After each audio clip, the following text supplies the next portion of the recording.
I mean, I don't think you should do 365 a year, like I think you should peak for events, have a period of time afterwards where you slow down, and then when you're not preparing for an event, you're studying technique. When you get closer to an event, you're refining those particular techniques and skills for that particular event's rule set or opponent or whatever, and we should like go up and down and like I like it when you have an event, whether you win or lose, you don't train too much after, and you have this period where you miss training, and you're like pulled back into it. So I do, and I think, I mean, even like obviously Gordon's had forced breaks with health issues, but like as long as I've known him, and we train together, like there would be time periods where he wouldn't be at training for a week or two, So it's like I think it's like a myth we should all strive for, but everyone should be entitled to some time off. Did you ever talk to John about that?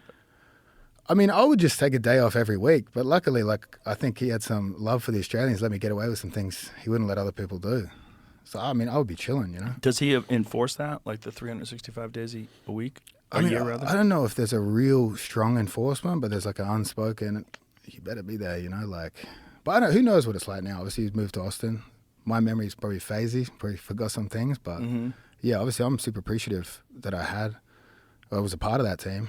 But I mean, I was with like Lachlan. I'm lucky. I moved to Melbourne. I was with Lachlan Giles for a few years. I had a massive splash at ADCC 2019, and then I was with John. So like I've been around some good coaches, So I think I'm a lucky position despite coming from Australia. Not as lucky as others. Like it would have been amazing to be like a Nicky Ryan, born right next to New York and got to train with someone, with the people in that team or have that coaches. But again, like we're all not that lucky. I didn't even train with a black belt till I was already a purple belt. So it's like we all we all weren't exposed. Because I'm from Australia, I probably came up with a time period in my city that was more like an older time in the US where black belts were like, whoa, never met one. What year did you start training? Oh, probably 17 years ago now. And even back then, there weren't many black belts around? No, when I started training, I just trained with my cousin, and he was like a 4-stripe white belt.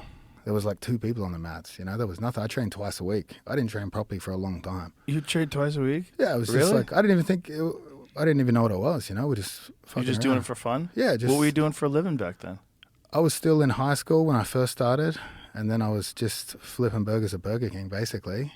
Then I did a psychology degree, just a bachelor's, some bartend. Like, I had to work jobs, study, and do jiu-jitsu. So these assholes today, they get to just train. I'm so envious of them.